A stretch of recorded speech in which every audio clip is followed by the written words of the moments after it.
बिस्मिल्लाहिर्रहमानिर्रहीम रब्बिश रह ली सदरी व यस्सिर ली अमरी वाहलुल उक़दतम मिन लिसानी यफ़क़हू क़ौली या मुक़ल्लिबल क़ुलूबि सब्बित क़ल्बी अला दीनिक। अस्सलामु अलैकुम व रहमतुल्लाहि व बरकातुहू। प्यारे बच्चों, वालेकुम अस्सलाम व रहमतुल्लाहि व बरकातुहू। जीते रहिए, खुश रहिए। सबसे पहले तो ये बताइए कि सामिया के आने का कोई इम्कान है? कोई किसी की बातचीत है उससे, या हम फ़ौरन शुरू कर दें? सर उससे बात नहीं हुई मेरी। अच्छा, बात स्टार्ट कर दें, वो नहीं आएगी। ठीक है, सही है। तो फिर रिकॉर्ड करना पड़ेगा ना लेक्चर, क्योंकि उसने बोला था कि आप रिकॉर्ड कर लीजिएगा लेक्चर, तो मैंने पिछले लेक्चर्स के लिंक तो भेजनी है। अच्छा, ये बताएं कि होमवर्क क्या था जल्दी से बच्चों, ताकि हम होमवर्क को पहले चेक कर लें फटाफट, फिर मैं आपसे एक आध 8 रेगुलर और 16 प्राइवेट। ओके सर जी बेटा, उसके नीचे भी जी। सर मुझे एक बात करनी थी।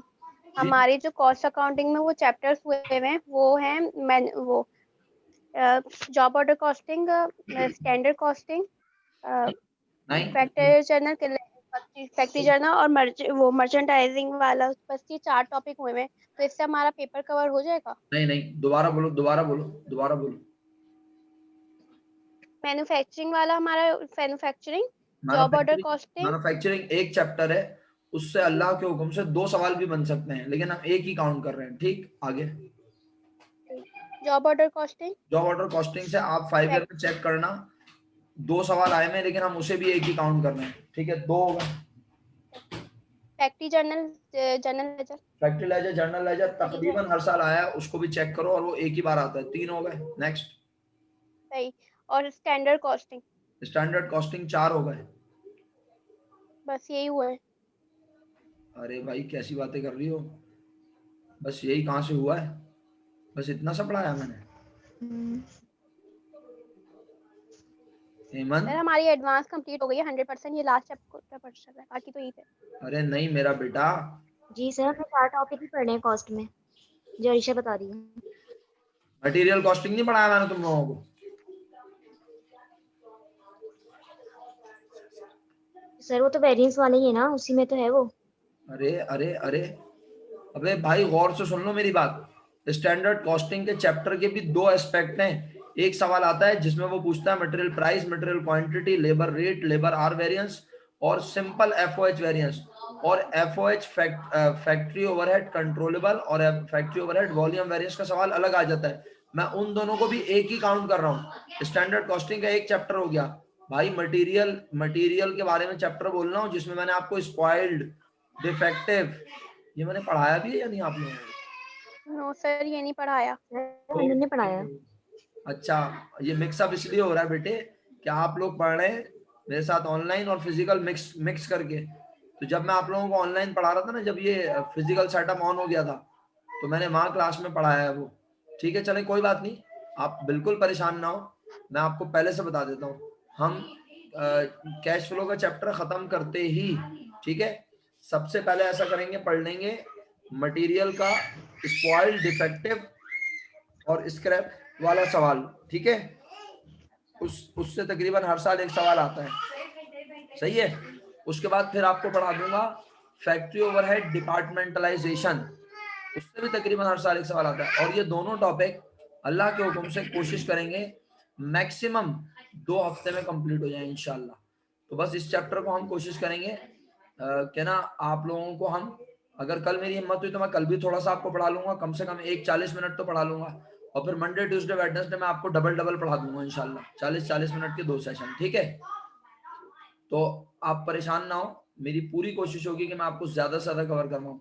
असल में मसला ये है कि आप लोग जो है मेरे रेगुलर स्टूडेंट्स के साथ मिलके पढ़ रहे थे ना, तो मेरे दिमाग में यही था कि आप लोगों ने भी वो पढ़ा हुआ है जो वहां मैंने पढ़ाया हुआ है।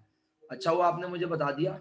इसका मतलब है कम से कम आपको 2 चैप्टर और पढ़ाए जाएं, ताकि आपके 5 सवाल तैयार हो जाएं। ठीक है।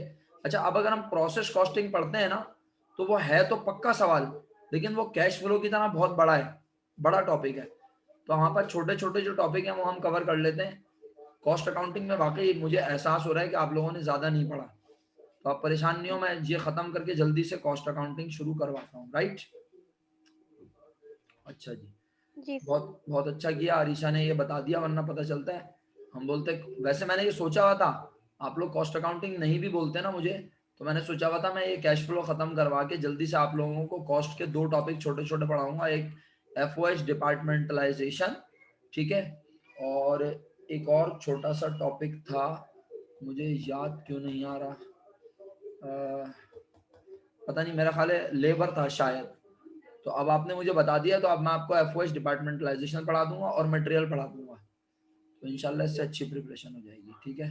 अच्छा जी, अब वापस आते हैं, क्योंकि मसला है आपके पेपर का कंफर्म नहीं है ना अभी तक। पेपर का कंफर्म अगर पेपर फेब में ही होने लगते हैं अच्छा, तो फिर तो हमें बस जल्द अज जल्द खत्म करना पड़ेगा। अगर पेपर मार्च में गया तो फिर आपके पास थोड़ा टाइम होगा, तो हम कंटिन्यू कर सकेंगे, राइट। अच्छा,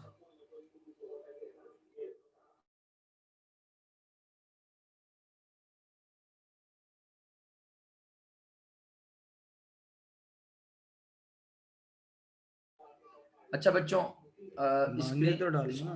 स्क्रीन पर अभी तो 2016 प्राइवेट नजर आ रहा है। ऐसा करता हूँ, जो आपको होमवर्क दिया वो जल्दी जल्दी डिस्कस करता हूँ। सबसे पहले हम डिस्कस कर लेते हैं कौन सा year, 8 regular. 8 regular, okay. Bisma बेटा 8 रेगुलर आपने किया है? जी सर। वेरीफाई हो रहा है मेरा बेटा? जी सर, हो रहा है। क्या बात है। हरीशा आपके पास भी हो रहा है? यस सर, हो रहा है।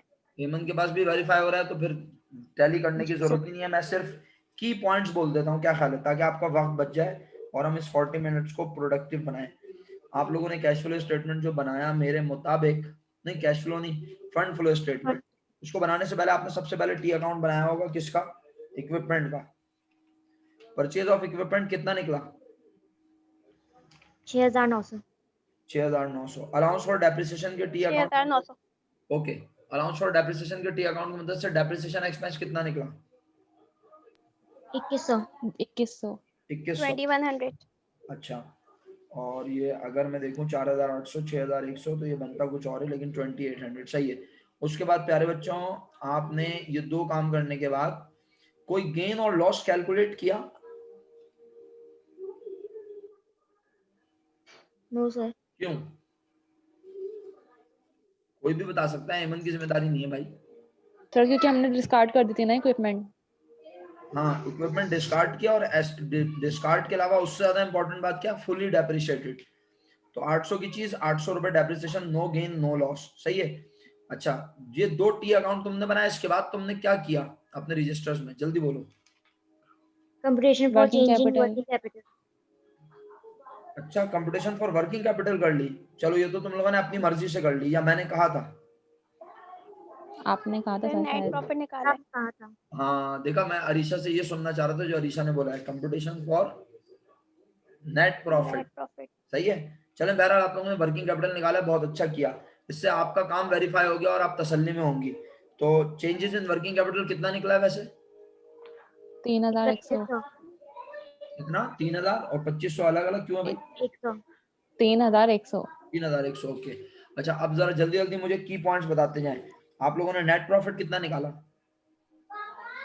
8400। 8400। 8400। 8400 रुपए में डेप्रिसिएशन एक्सपेंस आपने 2800 रुपए ऐड बैक कर दिया। सर 2100 होगा। 2800। 2100। आपने डेप्रिसिएशन एक्सपेंस मुझे कितना बताया था? 2100। 2100। चलें, जो भी बताया था आपने ऐड बैक कर दिया, और आपके पास कोई गेन लॉस नहीं है, और मेरे हिसाब से आपके पास fund receive from business operation आ गया, ऐसा ही है। Yes sir. सर इसके बाद आपने इसमें जनाबे अली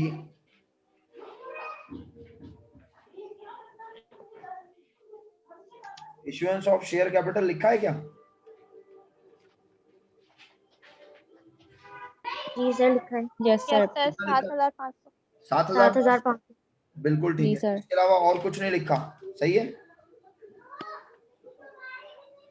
सही है बेटा, आगे बढ़ो मेरा बच्चा। जी sir. Yes sir. Total sources of fund की अमाउंट 18000। 18000। यूजेस में पहला नाम कैश डिविडेंड 4000, ठीक है। जी yes sir. Sir. Purchase of equipment की अमाउंट तुमने टी अकाउंट बनाकर निकाली थी, 6900। 6,900 और रीपेमेंट नहीं, पेमेंट ऑफ मॉर्गेज पेबल 4,000 रुपए।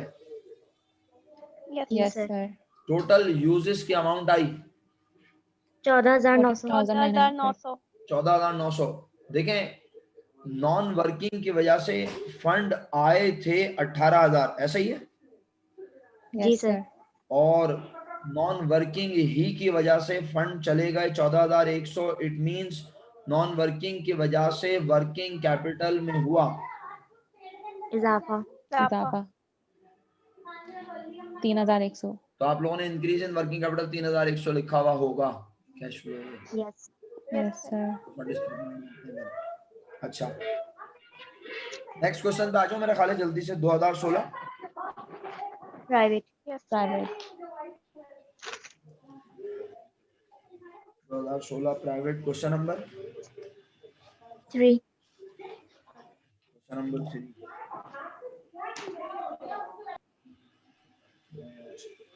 ओके अच्छा जी, ये सवाल मैंने आपको समझाया था और फिर आपने खुद किया, ऐसा ही है? यस जी सर। अच्छा, अब इसमें ना मैं कंप्यूटेशन बोलूंगा 1 बाय 1, सही है? और आप या फिर आप बताते जाएं 1 बाय 1 कि आपने कौन सी कंप्यूटेशन की। जो सही बताता जाएगा मैं उसकी कंप्यूटेशन को एक्नॉलेज करता जाऊंगा, क्योंकि कंप्यूटेशन करने की एक सीक्वेंस है, और सीक्वेंस में कंप्यूटेशन में वही शख्स काम करता है जिसको पता होता है कि मैं क्या निकालूंगा तो मैं क्या निकालने के काबिल होऊंगा, राइट? तो मुझे जरा बताइएगा प्लीज, आप लोगों ने सबसे पहला काम, क्योंकि रिक्वायर्ड तो बेकार है ना, रिक्वायर्ड में तो कैश फ्लो स्टेटमेंट लिखा है। अच्छा, इंतहाई इंपॉर्टेंट जुमला बोल रहा हूं मैं, चाहे सवाल में रिक्वायर्ड में कैश फ्लो स्टेटमेंट ही क्यों ना लिखा हो, ये जितनी कंप्यूटेशन अभी आप लोग मुझे बताएंगी ये सारी कैश फ्लो स्टेटमेंट बनाने की सूरत में भी होंगी, याद रखिएगा, except computation for changes in working capital. ये जो हमने ये वाला काम किया हुआ है, सिर्फ ये काम नहीं होगा, बाकी सारी कंप्यूटेशन होंगी। ये जो हमने टी अकाउंट बनाए, अगर आपको याद हो, ये सारे टी अकाउंट आपने बनाए होंगे। तो चलिए जरा आपसे डिस्कस करना शुरू करता हूँ। बताएं सबसे पहली कंप्यूटेशन आप लोगों ने क्या बनाई? सर टी अकाउंट बनाया मशीनरी का। मशीनरी का, और उससे आपको मशीनरी की परचेस पता चली, बिस्मा बोलो कितनी? 60,000 60,000। Yes sir. ओके, अगर कोई डिसएग्री करेगा तो हम बहस करेंगे, वरना आगे बढ़ रहा हूँ। उसके बाद अगला काम क्या किया अरीशा? अलाउंस फॉर डेप्रिसिएशन का। और डेप्रिसिएशन एक्सपेंस कितना निकला? 42,000। मेरे मुताबिक अलाउंस फॉर डेप्रिसिएशन का टी अकाउंट आपने जो बनाया, मेरे मुताबिक वो आप बना ही नहीं सकती पहले। और अगर आप कहती हैं मैंने तो बना लिया, तो फिर जरा आप अमाउंट शेयर करें, आपने उसमें क्या क्या लिखा है? जी अरीशा प्लीज। सर ये काम तो आपने उस दिन क्लास में ही करवा दिया था ना। हाँ, नहीं क्लास में करवा दिया, ये यही वाला सवाल है क्या? जी यस जी सर। सर आप करवा चुके हैं। वो तो ये वाला सवाल क्यों डिस्कस करवा रहे हो तुम लोग मुझसे? सर आपने आगे का काम करने को दिया था ना हमें, फंड स्टेटमेंट बनाने के लिए। अच्छा, तो तुम लोगों ने सवाल का सिर्फ फंड स्टेटमेंट बनाया? जी सर। वर्किंग कैपिटल का आंसर और फंड स्टेटमेंट का आंसर टैली हो रहा है? सर मेरा नहीं हो रहा। अरीशा, मेरा भी नहीं हो रहा। अरीशा का मेरा भी नहीं हो रहा। अबे तो अच्छा चलो, बहरहाल अब सुनो मेरी बात। मैं ना एक सवाल आपको और असाइन करूंगा अभी, सही है? लेकिन बात यह है कि कंप्यूटेशन सर की, हम लोग की तो नेट इनकम ही अलग निकल रही है। अरे मेरा बेटा सब सही हो जाएगा, पहले बस मेरी बातें सुनो गौर से, सही है? गौर से सुननी है। अरीशा बेटा, आपने बोला कि हमने परचेज ऑफ इक्विपमेंट मशीनरी निकालने के बाद क्या मालूम किया? डेप्रिसिएशन एक्सपेंस, यही बोला ना? Yes sir.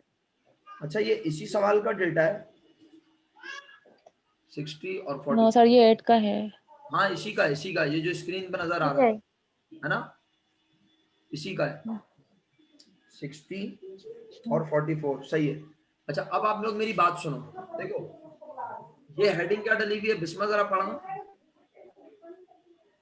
Computation for depreciation expense. मेरा बेटा डेप्रिसिएशन एक्सपेंस निकाल रही हो, यानी ये अमाउंट निकाल रही हो मेरा बेटा 42,000, तो लाजमी सी बात है कितनी चीजें पता होंगी? सबसे पहला opening balance. Allowance for depreciation, opening और एंडिंग बैलेंस। ओपनिंग बैलेंस, दिया हुआ था, एंडिंग बैलेंस दिया हुआ था, ये कहाँ दिया हुआ है मुझे बताओ।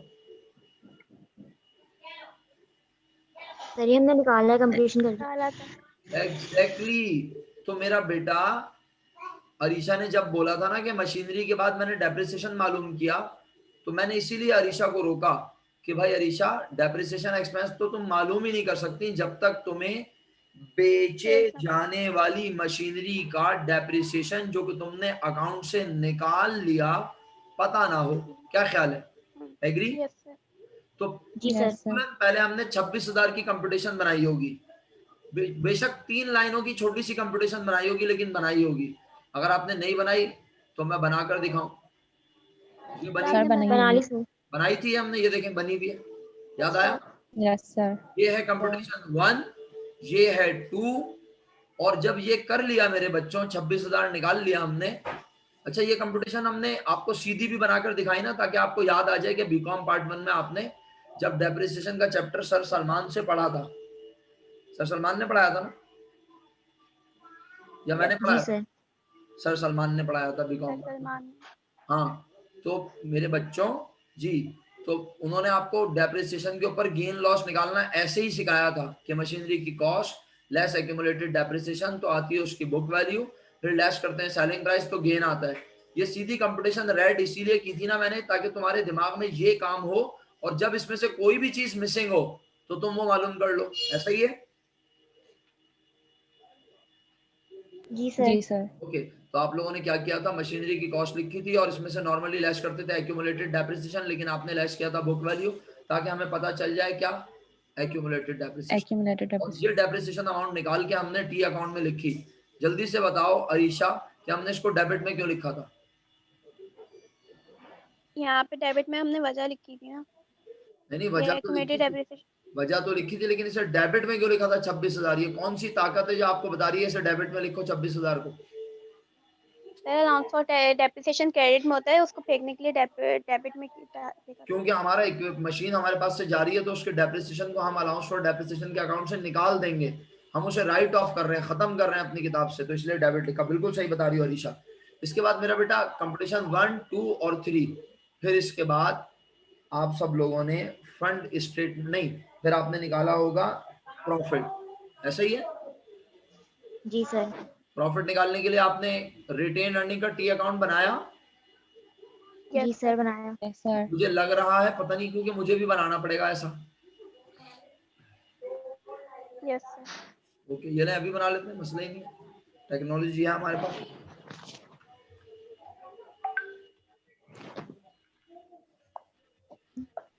ये लीजिए, बताओ भाई रिटेन अर्निंग का ओपनिंग बैलेंस कितना है? आप लोग हेल्प कर दो जरा। 89,000। 80,000। 89,000 ओपनिंग है, सही है। ओके, एंडिंग कितना है मेरा बेटा? 72। 72,000। ओके, अब हम ये देखेंगे कि क्या कोई कंपनी ने कैश डिविडेंड दिया है, तो आपका जवाब है कैश डिविडेंड दिया है। कितना? 25,000। 25,000। कैश डिविडेंड रिटेन अर्निंग को करता है कम। कम। कम। क्या कंपनी ने कोई स्टॉक डिविडेंड भी दिया है? Yes sir. Ji sir. 15,000।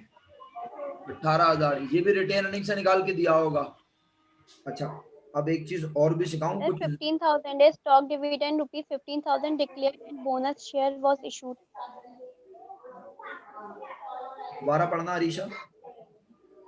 Stock dividend rupees 15,000 declared and bonus share were issued. अपना विस्मा, तुम्हारे पास भी यही लिखा है? No sir, stock stock dividend 18,000 declared and bonus share were issued. Sir यही तो लिखा है। ठीक है, नहीं, आप बिस्मा और मैं और एमन आपके पास 18 है 15? 18,000। 18,000। अच्छा, तो अरीशा 18 15 क्यों पढ़ रही है? क्या उसकी 5 ईयर में 15 ही लिखा है? मेक श्योर करो। Yes sir, 15,000 लिखा हुआ है। अच्छा, अब अरीशा मेरी बात गौर से सुननी पड़ेगी आपको। देखें, Yes. एक बात बड़े इत्मीनान से सुन लें। अगर आपका कैश डिविडेंड की ये वाली अमाउंट डिफरेंट है ना मेरा बेटा, तो ये हो ही नहीं सकता कि आपका फंड स्टेटमेंट टैली ना हो। फंड स्टेटमेंट तो टैली होगा, लेकिन आपका नेट प्रॉफिट आया होगा अलग, एमन और अरीशा का, बिस्मा का आया होगा अलग। इंक्रीज इन वर्किंग कैपिटल आपका आया होगा अलग, इनका आया होगा अलग, लेकिन नहीं बल्कि सेम आया होगा, माजरत के साथ सेम आया होगा, प्रॉफिट अलग है तो हाँ वर्किंग कैपिटल चेंज हो जाएगा ना, वर्किंग कैपिटल में चेंज नहीं आएगा। अभी चेक करवा दूंगा, आप लोगों को परेशान नहीं है, क्योंकि एक जगह डिविडेंड आप लोगों ने लिखा होगा यूजेस में 18,000 और अरीशा ने लिखा होगा 15,000, तो वर्किंग कैपिटल का चेंज भी वही आएगा जो आप लोगों ने निकाला है, बेफिक्र रहे। अच्छा अब मुझे ना जरा 2-3 बातें करने दें ताकि फिर इधर उधर ना हो जाए बात। अरीशा अगर इसको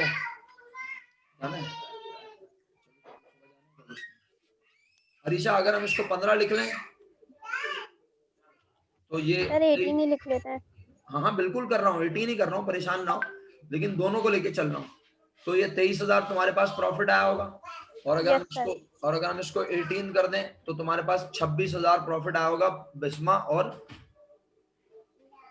एमन के पास। सही है, मैं दोनों को लेके चलूंगा, परेशान ना हो। अच्छा अब ये बताओ कि वर्किंग कैपिटल का चेंज तुम लोगों ने निकाला या मैंने निकलवाया था? सर हमने हमने खुद खुद निकाला। निकाला था सर। वो तीनों के पास सेम है? सर 11,000 आ रहा है decrease in working capital. Decrease in working मेरे कैपिटल, पास भी 11,000 आ रहा है डिक्रीज इन वर्किंग। अरीशा आप बता दो प्लीज, सर मेरे पास तो कम आ रहा है। बताओ क्या क्या लिखा।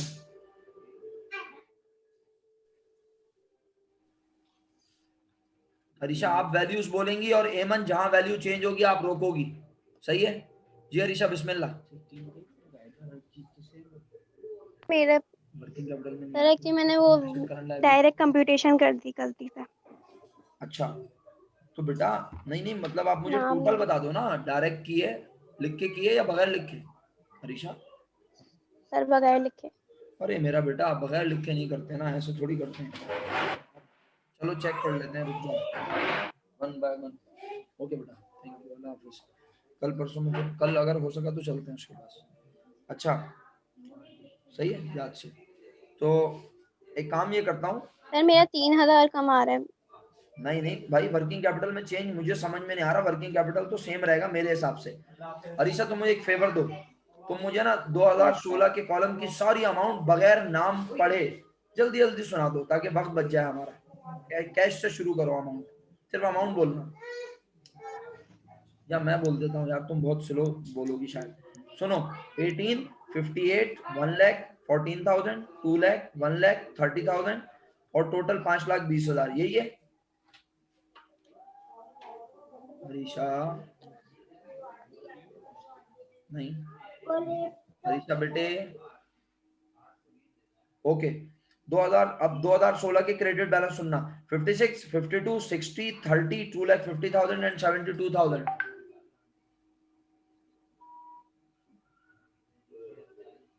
ओके अरे जल्दी सर लिखो। 11,000 आ गया, एक वैल्यू गलत लिखी हुई थी। ओके तुम दोनों के पास भी 11 है लड़कियों?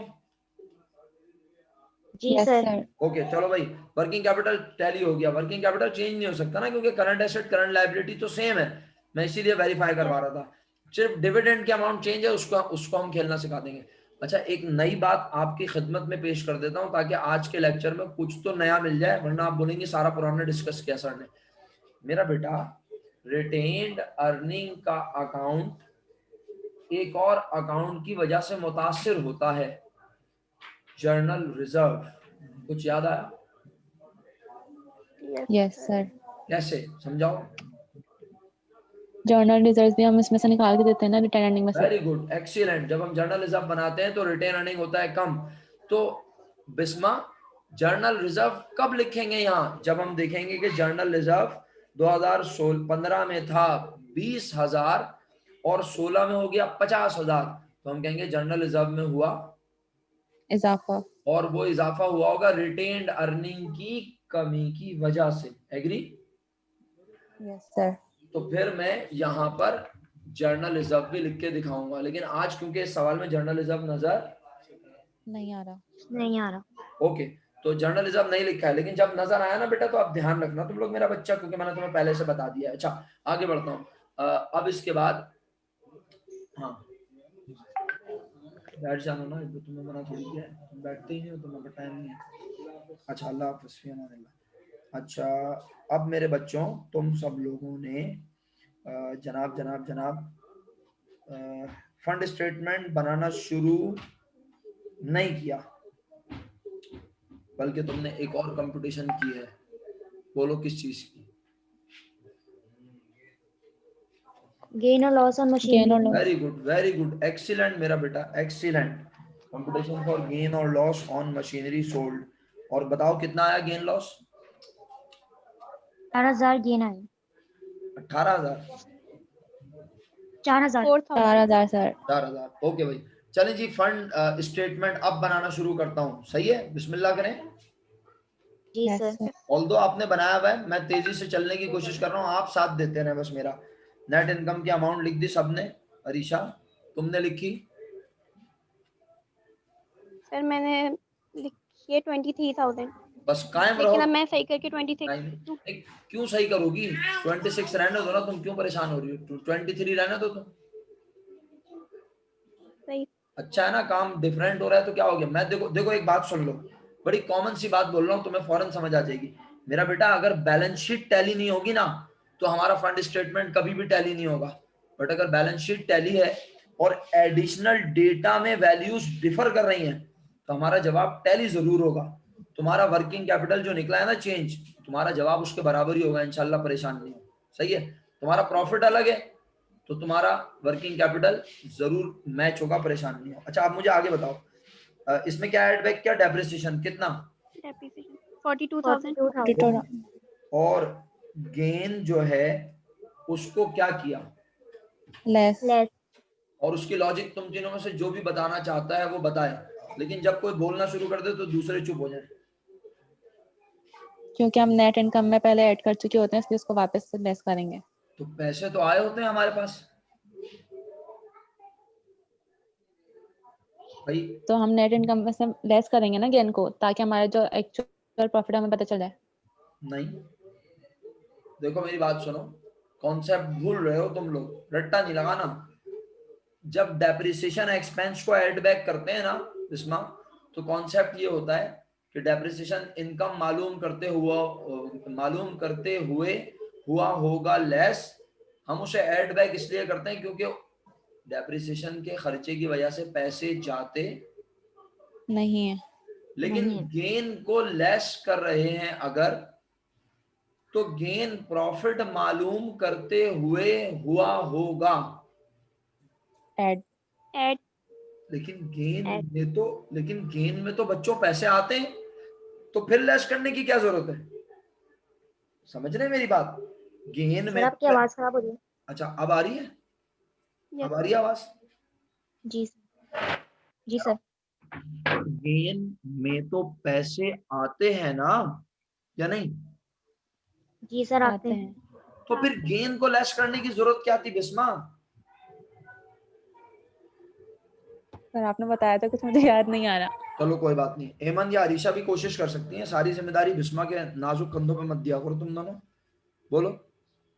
सर मुझे भी ये याद आ रहा था जो बिस्मा ने कहा है ना। अरे नहीं यार, तुम लोग इतनी जल्दी भूल जाते हो मेरा बेटा। मैंने कहा था कि अब मैं यही जो बात मैं कर रहा हूँ ना, जो सवाल कर रहा हूँ वहीं से कंटिन्यू कर रहा हूँ। मैं कह रहा हूँ गेन में तो पैसे आते हैं ना, तो उसको लेस करने की क्या जरूरत है? मसला यह है कि गेन में पैसे तो आते हैं, लेकिन जब हम फंड स्टेटमेंट बना रहे हैं तो हम नेट इनकम में आपको गेन क्या करवा रहे हैं? बोलो।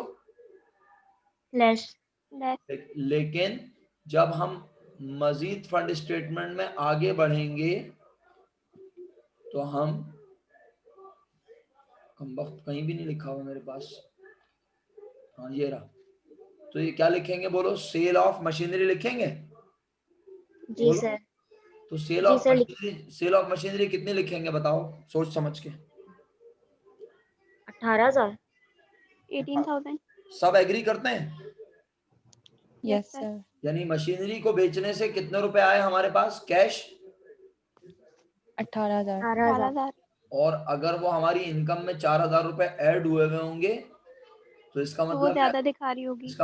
डबल हो जाएगा ना। यहाँ पे हमने कहा मशीन बेचने से 18 आए और 4,000 रुपए इनकम में भी ऐड हो गए, डबल नहीं हो गया 4000 का इफेक्ट? Yes sir. नहीं सर। समझ आ रहा, समझ नहीं आ रहा तो बोलो सर। तो वो इनकम में ऐड क्यों हुए होते हैं? क्योंकि बेटा जब हम अपना इनकम स्टेटमेंट बनाते हैं तो ग्रॉस प्रॉफिट में से लेस करते हैं ऑपरेटिंग एक्सपेंस, हमारे पास आता है ऑपरेटिंग प्रॉफिट, उसमें ऐड करते हैं अदर इनकम। तो जो मशीनरी को बेचने पर गेन हुआ था उसने हमारी इनकम को क्या कर दिया था? बढ़ा दिया था। बढ़ा दिया था। और इसमें कोई शक नहीं है कि हमारे पास पैसे भी आए थे, लेकिन क्योंकि वो पैसे हम जब लिख के दिखाएंगे सेल ऑफ मशीनरी, तो वहां हम पूरे लिख के दिखाएंगे मशीनरी को बेचने की वजह से पूरे कितने रुपए आए, 18,000 और उस 18,000 में गेन की अमाउंट भी ऑटोमेटिकली। शामिल है। तो फिर और वही गेन मैं अपनी इनकम में भी कर चुका हूं। ऐड। ऐड। या तो मैं यहाँ सेल ऑफ मशीनरी दिखाऊं 14,000 और प्रॉफिट में 4,000 रुपए ऐड रहने दूं, लेकिन क्या ये सही तरीका है? क्या मशीनरी से 14,000 रुपए आए? नो सर, हाँ 18,000। सर तो बेस्ट तरीका क्या है कि मैं 4,000 रुपए अपनी इनकम में से हटा लेस लेस कर कर दूं। लेस कर दूं, हटा दूं। क्यों? और सर क्योंकि वो मैंने इनकम स्टेटमेंट बनाते हुए उसमें कर दिए थे ऐड। ऐड। ऐड। हालांकि मेरे पास पैसे आए हैं, इसमें कोई शक नहीं है, लेकिन जब मैं उसे इनकम में से लेस नहीं करूंगा तो नतीजा क्या होगा? मेरी इनकम में भी 4,000 ऐड हुए हुए होंगे, और मेरी सेल ऑफ मशीनरी, अगर आप मेरा कर्सर देख रहे हैं, मेरी सेल ऑफ मशीनरी भी दिखा रही होगी 18,000। 4,000 रुपए का इफेक्ट डबल हो जाएगा। क्या आप लोगों को याद आ गया? आप जी sir. Okay yes sir. Okay. तो अब मुझे बताएं, आप लोगों ने गेन के अमाउंट को लेस किया कितने रुपए? 4,000। सर मैंने जो है ना पहले गुडविल को ऐड किया, उसके बाद 4,000 लेस किया। बिल्कुल सही किया आपने, अच्छा काम किया। मैंने गुडविल नहीं पढ़ा है, लेकिन मैं अभी पढ़ लेता हूँ। गुडविल जो है वो 40 से हो गई 30,000। 30,000। 30,000। गुडविल हो रही है कम, इसे कहते हैं एमोर्टाइजेशन ऑफ गुडविल। और गुडविल फिक्टिशियस एसेट है। जब इसको हमने एमोर्टाइज किया, खर्चा बनाया, तो खर्चे ने हमारे प्रॉफिट को कर दिया कम, लेकिन पैसे हमारे पास से अभी भी गए नहीं है। नहीं है। तो आपने एमोर्टाइजेशन ऑफ गुडविल को भी ऐड बैक किया है। अरीशा आप बिल्कुल सही बोल रही हैं, उसूलन पहले डेप्रिसिएशन ऐड बैक होगा, फिर अमोर्टाइजेशन ऑफ गुडविल होगी, और फिर लेस होगा gain on sale of machinery. Clear? Yes sir. और कुछ है इसके अलावा, या fund receive from business operation आ गया? आ गया या नहीं? जी सर। कितना आ आया गया। बोलो? Yes sir. 48,000। सॉरी कितना? 48,000। ओके, बाकी दोनों के पास भी 48 है अपना। अरीशा जी तुम सर। अपनी वैल्यू बताओ। 71,000। अबे 71, इतना ज्यादा डिफरेंस? एक मिनट और। बेटा क्या क्या वैल्यू लिखी हुई है, मेरा बच्चा बोलो। 42,000 ऐड किए, 42,000 और 10,000 ऐड किए, 52 आया। उसमें से लेस किए 4,000, 48,000 आया। उसमें नेट इनकम को ऐड किया। तो तुम लोगों ने नेट इनकम को ऐड नहीं किया एमन और बिस्मा? मुझे फंड रिसीव की अमाउंट चाहिए। तुम लोगों ने मुझे फंड रिसीव की अमाउंट नहीं बताई, ये वाली, ये सर 74,000 आ रही है शायद। बिल्कुल सही है। एमन कितनी आ रही है? 74,000। सही है। 74,000। और अरीशा के पास 71 आ रही है। Yes sir. ओके, आगे बढ़ रहे हैं, बिल्कुल टेंशन नहीं है। अब बताओ, सेल ऑफ मशीनरी लिखा आप लोगों ने?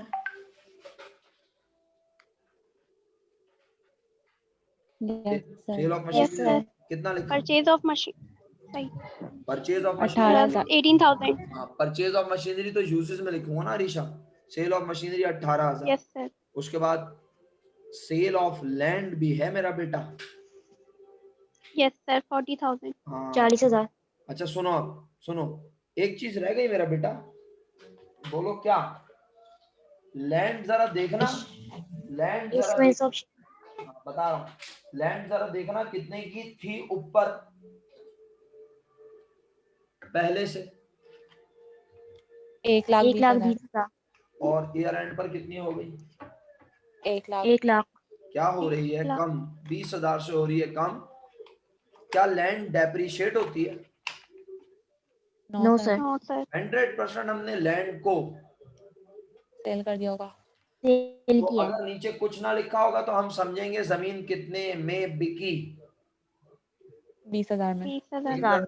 लेकिन जरा नीचे जाके पढ़िएगा, वो कह रहा है जमीन को कितने में बेचा, 40,000 में। 40,000 में। और जहलीन को बता रहा है कि 20,000 की जमीन को 40,000 में बेचा है। वो 20,000 ना भी बोलता तो हम समझ जाते 20,000 से जमीन कम हो रही है, 40,000 में बिक रही है, इसका मतलब है 20,000 का हमें जमीन बेचने पे भी हुआ फायदा। फायदा। गेन। ये गेन भी तो हमारी इनकम में हो चुका होगा। एड। एड। इसे भी फंड रिसीव निकालते हुए नेट इनकम में से, जैसे gain on sale of machinery को किया था, लेस। लेस करेंगे। इसे भी वहीं जाके लाइन में कहीं लिखो, मुनासिब जगह बीच में कहीं फंसा दो इसको भी जाके वहां। शाबाश,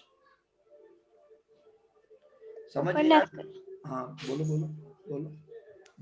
ऊपर लेस करेंगे। हाँ, यानी गेन ऑन सेल जहां लिखा है ना, gain on sale of machinery, उसके Yes. ऊपर या नीचे इसे भी लिख दो, gain on sale of land. Sir क्यों लेस करवा रहे? क्योंकि मैं नीचे सेल ऑफ लैंड लिख के दिखाऊंगा पूरा 40,000। समझ आई? क्योंकि मैं नीचे सेल ऑफ लैंड पूरा लिख के दिखाऊंगा कितना, 40,000। 40,000। हाँ, क्योंकि लैंड को बेचने से जो कैश आया है हकीकत में वो 40 आया है। सही है? तो वो सोर्स ऑफ फंड 51,000 हो गया। आप लोगों की fund receive from business operation की अमाउंट चेंज हो चुकी है, 54,000। 54,000, और अरीशा के पास 51,000। सही है? Yes sir. ओके, आगे बढ़ रहा हूं। अच्छा, इसके बाद सेल ऑफ लैंड के बाद, अब सेल ऑफ लैंड लिखा आप लोगों ने नीचे, सेल ऑफ मशीनरी के नीचे। सेल ऑफ मशीनरी के बाद सेल ऑफ लैंड लिखा हुआ है बच्चों? जी यस सर। सर। कितना लिखा हुआ है? 40,000। 40,000। ओके, उसके बाद क्या आपने बॉन्ड्स इशू किए हैं? तो आपने बोला नहीं सर, हमने बॉन्ड्स को पे किया है, लायबिलिटी कम हुई है, तो हम उसको यूजेस में लिखेंगे। शेयर कैपिटल को जरा समाप्त फरमाइए। 2 लाख से 2,50,000 हो गया, 50,000 से शेयर कैपिटल में इजाफा हुआ। हमें ऐसा लग रहा है कि हमने 50,000 रुपए के शेयर आवाम को दिया और उनसे पैसे ले लिए, लेकिन जब हम नीचे जाके देखते हैं तो हमें शेयर कैपिटल स्टॉक डिविडेंड के बारे में जिक्र नजर आता है, और वहां ये भी लिखा हुआ है कि ना सिर्फ हमने स्टॉक डिविडेंड डिक्लेयर किया, बल्कि हमने मुनाफे के तौर पे शेयर भी इशू कर दिए। अच्छा, थोड़ी सी देर के लिए दोबारा आ जाइएगा प्लीज, ताकि हम कंप्लीट कर लें और आपको होमवर्क असाइन कर दें। फिर हम कल इंशाल्लाह एक 40 मिनट की मीटिंग कल और कर लेंगे इंशाल्लाह, अल्लाह ने जिंदगी दी। Yes sir. ठीक है? अच्छा हाँ, तो मैं क्या अर्ज कर रहा था आपसे कि आप लोगों ने 18,000 रुपए स्टॉक डिविडेंड को 50,000 में से लेस कर दिया। अच्छा, कर अब दी। अगर किसी को समझ नहीं आ रहा लेस क्यों किया तो वो बोले, आगे चलूं? यस जी सर। तो इश्यूएंस ऑफ शेयर कितना लिखा है सब बच्चों ने? 30